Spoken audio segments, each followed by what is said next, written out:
Baik, Bismillahirrahmanirrahim. Assalamualaikum warahmatullahi wabarakatuh. Selamat pagi, siang, sore, malam, rekan-rekan sekalian. Yang saya hormati, dosen pembimbing satu saya, Bapak Usep Suhud.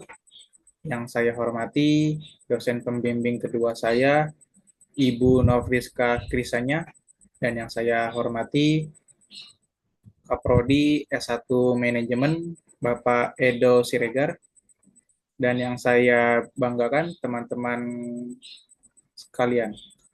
Di sini saya akan mempresentasikan hasil penelitian atau hasil skripsi saya yang berjudul Analisis Determinan yang Memengaruhi Repurchase Intention Konsumen Liquid Vape. Baik, jadi yang pertama ada bab 1 pendahuluan. Ini kita membahas latar belakang, gap penelitian, tujuan penelitian, pertanyaan penelitian. Dan yang bab kedua, kajian pustaka, di sini kita membahas grand teori, teori pendukung, pengembangan hipotesis, dan teori relevan, dan sebagainya. Berlanjut ke bab 3 metode penelitian. Di sini akan membahas tempat penelitian, teknik penelitian apa yang akan saya gunakan, metode penelitian apa yang akan saya gunakan, dan lain-lain. Lanjut ke bab 4 hasil dan pembahasan. Di sini saya akan membahas hasil saya dalam penelitian ini. Dan bab 5 penutup, di sini saya akan membahas kesimpulan dan saran kepada objek penelitian yang saya ambil. Yang pertama kita membahas bab 1 pendahuluan. Jadi di sini latar belakang ini adalah liquid vape mulai masuk di Indonesia tahun 2011 sampai 2012 dan mulai berkembang pesat di Indonesia terutama para pembuat produk liquid vape. Salah satunya yaitu Aircraft X Corigor yang menciptakan liquid Paradewa serta data peningkatan vape di berbagai negara yang terus meningkat. Di sini kita bisa lihat data grafik negara-negara yang di dunia ini diambil beberapa sampel negara di bawah. Kita ketahui bahwa di Indonesia ini adalah yang paling tertinggi pengguna vape-nya. Dan juga ini adalah data tabel survei atau apa namanya data pengguna di Indonesia selama 10 tahun terakhir dari tahun 2011 sampai 2021 bahwa ini adalah peningkatan yang cukup signifikan dari 480.000 sampai 6,6 juta pengguna. Lanjut, Aircraft Explorer berhasil menciptakan banyak produk liquid vape yang memiliki banyak varian rasa seperti Mangga Hera, Apple Zeus, Chocolate, Oatdin, dan lainnya. Liquid Paradewa juga menjadi salah satu produk liquid dengan cakupan penjualan yang luas karena Corigor adalah seorang YouTuber, influencer, pebisnis, dan musisi. Oke, di sini adalah gap penelitiannya. Terdapat hasil beragam dalam penelitian sebelumnya mengenai beberapa variabel yang dipakai yaitu brand experience, perceived value, product quality, customer satisfaction, dan repurchase intention. Penelitian ini menyoroti pentingnya pemahaman beberapa aspek dalam produk liquid Paradewa untuk memahami keputusan pembelian secara tepat. Lanjut ke pertanyaan penelitian. Ini sesuai dengan hipotesis yang saya buat, nanti ada di bab 2 pembahasannya. Apakah brand experience berpengaruh positif signifikan terhadap customer satisfaction? Apakah perceived value berpengaruh positif signifikan terhadap customer satisfaction? Apakah produk quality berpengaruh positif signifikan terhadap customer satisfaction? Dan seterusnya sampai apakah customer satisfaction berpengaruh positif signifikan terhadap repurchase intention? Nanti yang lebih lengkap lagi ada di bab 2. Oke, tujuan penelitiannya adalah untuk menguji pengaruh dari beberapa hipotesis sebelumnya kita pengen cari apakah benar ini berpengaruh secara positif signifikan terhadap customer satisfaction. Ini keseluruhannya sama tujuan penelitiannya. Oke, kita lanjut ke bab 2, tinjauan pustaka. Di sini kita akan membahas grand teori terlebih dahulu. Jadi di sini dalam skripsi saya, dalam penelitian saya menggunakan expectation confirmatory theory yang digagas oleh Oliver di tahun 1980. Jadi beliau menjelaskan bahwa kepuasan konsumen terbentuk dari proses evaluasi perbandingan antara ekspektasi awal sebelum pembelian dengan persepsi aktual setelah penggunaan produk. Jika persepsi melebihi ekspektasi, maka akan terjadi konfirmasi positif yang menghasilkan kepuasan. Sebaliknya, jika tidak sesuai harapan, maka akan terjadi konfirmasi negatif yang memicu ketidakpuasan. Jadi dalam konteks penelitian saya ini, ECT ini digunakan untuk menjelaskan bagaimana brand experience, perceived value, dan produk quality sebagai bentuk pengalaman konsumen terhadap liquid para dewa dapat membentuk persepsi dan kepuasan pelanggan atau customer satisfaction yang pada akhirnya akan memengaruhi keputusan pembelian ulang atau repurchase intention. Teori ini sangat relevan dalam memahami proses psikologis konsumen dari harapan awal hingga tindakan pasca pembelian. Lanjut, ini adalah teori pendukung yang masing-masing ada brand experience, perceived value, product quality, customer satisfaction, dan repurchase intention. Ini saya ambil dari 5 penelitian terdahulu, 5 tahun terakhir, tapi saya langsung rangkum secara singkat satu paragraf dimulai dari brand experience, yaitu adalah persepsi dan respon konsumen yang terbentuk melalui interaksi dengan merek, mencakup aspek sensorik, emosional, kognitif, dan perilaku. Konsep ini penting untuk membangun kepuasan dan hubungan jangka panjang dengan pelanggan. Lanjut, perceived value adalah penilaian subjektif pelanggan terhadap manfaat yang diterima dibandingkan dengan pengorbanan yang dikeluarkan, mencakup dimensi utilitarian, hedonik, dan sosial. Konsep ini penting untuk memahami kepuasan dan keputusan pembelian konsumen. Lanjut, produk quality adalah kemampuan produk untuk memenuhi atau melebihi harapan pelanggan melalui aspek seperti performa, keandalan, dan daya tahan. Kualitas yang baik meningkatkan kepuasan, kepercayaan, dan loyalitas pelanggan. Lanjut, customer satisfaction adalah perasaan puas atau kecewa pelanggan yang muncul dari perbandingan antara harapan dan hasil yang diterima. Kepuasan ini berperan penting dalam membangun loyalitas dan mendorong pembelian ulang. Dan yang terakhir, repurchase intention adalah keinginan konsumen untuk membeli kembali produk yang sama, dipengaruhi oleh kepuasan, kepercayaan, dan pengalaman sebelumnya, serta mencerminkan loyalitas terhadap merek. Oke. Jadi lanjut, ini adalah kerangka penelitian atau model penelitian saya. Jadi di sini bisa lihat ada 7 hipotesis yang dibentuk dari variabel-variabel yang saya pakai. Jadi ini adalah yang versi lengkapnya, kerangka teori dan pengembangan hipotesis. Lanjut, di sini kita membahas pengembangan hipotesisnya. Jadi masing-masing dari hipotesis yang saya pakai, total ada 7, masing-masingnya itu bersumber dari 3 penelitian dari 5 tahun terakhir. Jadi masing-masing kesimpulannya sama di 7 hipotesisnya adalah menyatakan bahwa hubungan antara dua variabel yang positif dan signifikan antara brand experience terhadap CS, perceived value terhadap CS, product quality terhadap CS, brand experience terhadap representation, perceived value terhadap representation, product quality terhadap representation, dan customer satisfaction terhadap repurchase intention. Oke, kita lanjut ke metode penelitian. Jadi waktu dan tempat penelitiannya akan saya lakukan adalah di bulan Mei sampai Juni 2025 dan dilakukan di wilayah DKI Jakarta. Dan desain penelitian ini akan menggunakan kuantitatif dengan pendekatan survei online karena mampu menjangkau responden luas, efisien dalam waktu, minim kesalahan, dan mudah dianalisis. Untuk populasi dan sampelnya dalam penelitiannya adalah orang yang pernah membeli produk liquid para dewa di Jakarta, dan penelitian ini menggunakan teknik pengambilan sampel non-probability sampling. Untuk pengembangan instrumennya, jadi saya menggunakan berisikan kuesioner yang akan digunakan yang bersumber dari penelitian sebelumnya menggunakan variabel yang sama. Jadi saya mengambil indikator yang dari penelitian-penelitian terdahulu, lalu saya adaptasi ke objek penelitian saya. Untuk teknik pengumpulan data primer akan dikumpulkan melalui kuesioner secara online yang akan disebarkan melalui platform media sosial Instagram dan Telegram yang terafiliasi dengan Liquid Para Dewa. Untuk yang terakhir, teknik analisis data, di sini saya akan menggunakan SAM dengan bantuan perangkat lunak atau software AMOS yang mencakup uji validitas, uji reliabilitas, dan uji hipotesis. Lanjut ke bab 4, hasil dan pembahasan. Yang pertama kita akan membahas analisis deskriptifnya dulu. Jadi di sini ada beberapa kriteria ya dari laki dan perempuan. Di sini laki-laki total jumlah responden yang saya pakai ini ada 239. Di sini laki-laki berjumlah 185 atau persentasenya itu 77 persenan gitu. Untuk perempuannya 54 orang atau persentasenya 22 persenan.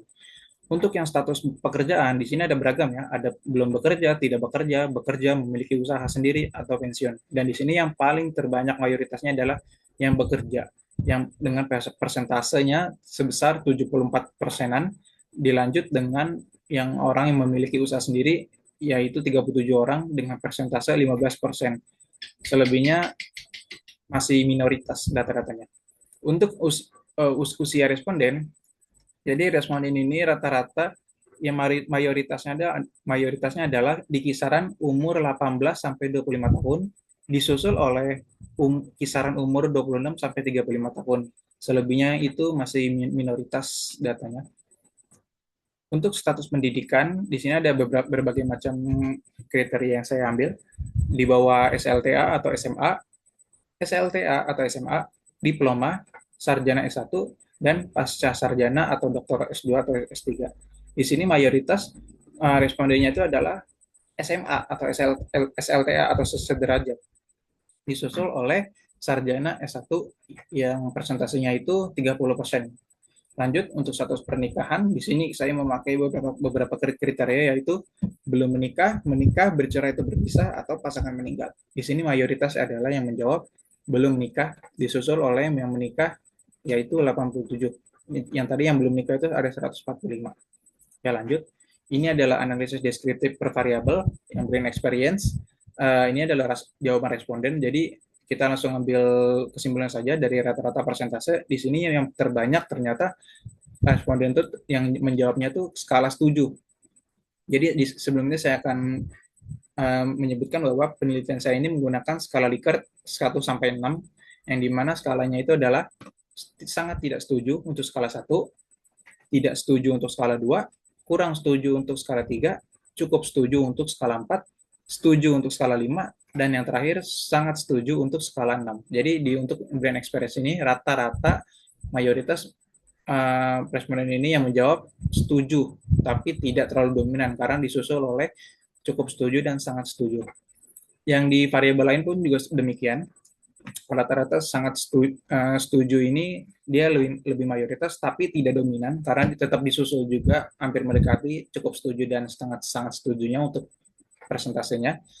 Sama seperti produk quality pun juga sama, ini customer satisfaction juga sama, dan repurchase intention. Oke lanjut, sekarang di tahap olah data. Sekarang jadi EVA. Jadi di EVA ini saya menggunakan dua indikator dalam menentukan model konstruknya. Di sini ada loading factor dan crown batch alpha. Dan di sini alhamdulillahnya masing-masing memenuhi kriterianya, yaitu loading factor di atas 0,5 dan crown batch alpha di atas 0,7. Dan di sini masing-masing sudah memenuhi kriteria tersebut. Ini dicari melalui software SPSS karena untuk software AMOS tidak bisa dilakukan gitu, karena ini hanyalah tahap awal dalam olah data gitu. Lanjut untuk bab CFA-nya. Jadi CFA ini pertama kita memakai first order construct per variable untuk brain experience ini. Jadi saya memakai 3 indikator untuk menentukan apakah model ini konstruk dan reliable gitu atau valid dan convergent. Jadi ada 3, yaitu loading factor, CR, dan average. Jadi untuk loading faktornya dicari dari AMOS, ini bisa dilihat gambar anak panah ini dari yang bola-bola brain experience ke masing-masing indikator. Nah ini kan ada angka-angkanya nih, itu adalah loading faktornya. Untuk CR-nya ini dihitung manual melalui rumus dan didapatkan hasil 0,8. Dan untuk average-nya ditemukan dari penjumlahan loading faktor dibagi dari jumlah indikator tersebut dan didapatkan hasil 0,5. Nah, di sini kita bisa lihat bahwa brain experience ini ternyata indikatornya ini sangat variabel, sangat reliable dan valid. Dia konstruknya bagus, dia loading faktornya di atas 0,5 semua. Untuk CR juga sama. Sebenarnya CR ini standarnya ini di atas 0,7 sudah bagus, tapi 0,8 itu sudah sangat akurat gitu. Dan untuk average-nya dia alhamdulillah aman di atas 0,5. Nah, ini tabel ini juga menunjukkan goodness of fitted-nya ya. Jadi di sini udah fitted semua. Ini adalah model fit. Nah, di sini kan kalau kita lihat gambarnya ini kan ada salah satu indikator yang hilang yaitu BM4. Kenapa saya hapus? Karena itu tidak sesuai dengan kriteria yang harus diisi oleh goodness of fit di tabel tersebut. Lanjut, di perceived value ini juga sama, tapi bedanya perceived value ini tidak ada yang saya potong atau saya hapus karena semuanya sudah fitted semua indikasi-indikasinya dari P, CMINDF, GFI, RMSR, RMSR, dan sebagainya. Untuk loading factor ini juga sama, ini di atas 0,7 semua, 0,5 semua, dan CR ini 0,8, persis pas. Tapi untuk AV-nya ini di bawah 0,5, tapi tidak terlalu jauh. Tapi dengan adanya seperti ini masih terbilang model konstruk yang valid dan reliable karena apa? Karena nilai CR-nya masih tergolong tinggi 0,8. Jadi terbantu oleh nilai CR untuk reliable. Dan lanjut untuk produk quality-nya ini juga sama. Ini tidak ada yang indikator yang dihapus atau dibuang karena dia sudah menunjukkan di tabel ini langsung fitted semua hasilnya sudah sesuai dengan kriteria. Untuk loading faktornya ini sudah aman semua di atas 0,5 dan CR-nya 0,83 di atas 0,8 aman ya untuk akurasi reliabelnya. Tapi untuk AV-nya tetap masih di bawah 0,5, tapi tetap dengan alasan yang seperti sebelumnya, ini bisa tertolong oleh nilai CR yang tergolong tinggi, jadi tetap model konstruksi yang per variable product quality ini masih terbilang valid dan setiap reliable gitu di setiap indikator-indikatornya terhadap variabel laten ini, yaitu product quality. Lanjut ke customer satisfaction, ini juga sama, tidak ada yang dibuang indikatornya karena sudah fitted semua hasil tabel-tabelnya. Dilanjut ke loading factor, di sini di atas 0,5 semua sudah aman.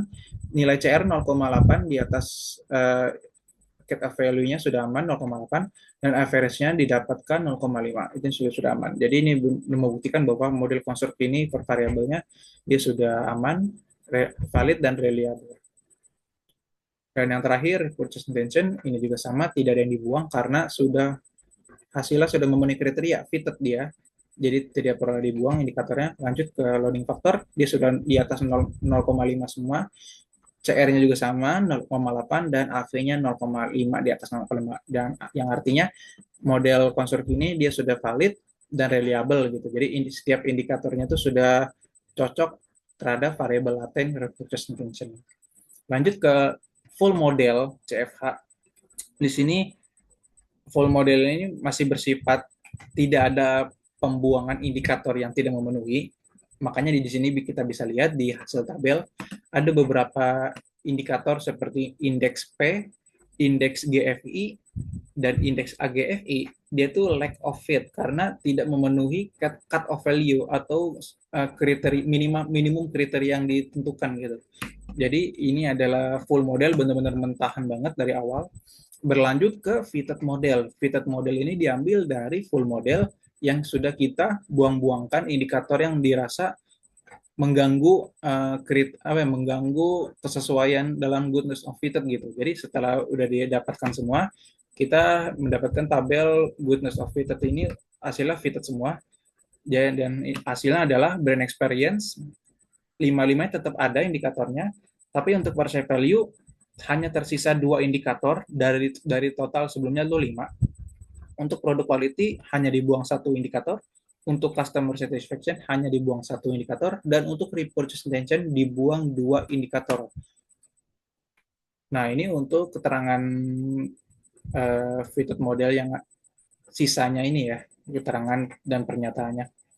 Lalu berlanjut ke uji hipotesis. Uji hipotesis ini kita ambil bisa dari model fitted model ini, karena di sini saya juga memakai model panah satu arah satu garis ini ke masing-masing variabel yang dibentuk sesuai dengan kerangka penelitian saya. Kenapa? Apa fungsinya? Apa tujuannya? Karena untuk tetap langsung mencari uji hipotesis gitu, untuk mencari apakah hasil ini dapat diterima atau tidak hipotesis di setiap hipotesis saya yang berjumlah 7. Nah, di sini sudah keluar hasilnya, nilai CR, nilai P, dan SRW, Standard Regression Way. Jadi di sini masing-masing semuanya diterima semua, kecuali hipotesis yang perceived value terhadap repurchase intention. Padahal repurchase intention ini dia hubungannya positif, tapi dia ditolak karena apa? Nilai CR-nya dan nilai P-nya ini tidak sesuai karena nilai CR-nya ini di bawah 1,94 dan nilai P-nya ini di atas 0,5 0,05 gitu. Jadi tidak sesuai gitu. Oke, Bapak penutup. Jadi kesimpulannya adalah brand experience ini berpengaruh positif dan signifikan terhadap customer satisfaction dan repurchase intention. Hal ini menunjukkan bahwa brand experience dari sebuah produk yang baik akan langsung sejalan dengan meningkatnya aspek customer satisfaction dan repurchase intention dari konsumen yang membeli dan menggunakan produk-produk tersebut. Yang kedua, perceived value berpengaruh positif dan signifikan terhadap customer satisfaction. Tapi tidak signifikan ke repurchase intention. Nah, jadi walaupun hubungannya positif gitu. Nah, ini kita bisa mencari nih, kita bisa menemukan hal baru. Nah, jadi hal ini menunjukkan bahwa perceived value memang menjadi salah satu faktor yang dapat memengaruhi customer satisfaction seseorang. Namun, perceived value bisa saja belum tentu dia dapat memicu secara langsung terhadap repurchase intention seseorang dan bisa saja karena banyak faktor dari perceived value yang tidak meningkatkan aspek dari repurchase intention itu sendiri. Karena perceived value ini bersifat opini, bersifat apa ya, mood dari seseorang yang dia melihat secara nilai tersebut, apa sih nilai apa sih yang didapat dari produk tersebut. Jadi perception ini masih bersifat apa ya, bias gitu. Jadi orang bisa saja, orang satu dan dengan orang lainnya bisa berbeda pandangan mengenai produk yang sama gitu. Lanjut ke produk quality, ini berpengaruh positif dan signifikan terhadap customer satisfaction dan repurchase intention. Hal ini menunjukkan bahwa aspek produk quality dan dari sebuah merek yang tinggi akan langsung memengaruhi customer satisfaction dan repurchase intention seseorang. Dan yang terakhir, customer satisfaction berpengaruh positif dan signifikan terhadap repurchase intention. Hal ini menunjukkan bahwa saat konsumen berada di tahap customer satisfaction, maka hal selanjutnya akan langsung memicu aspek repurchase intention. Lanjut, ini adalah implikasi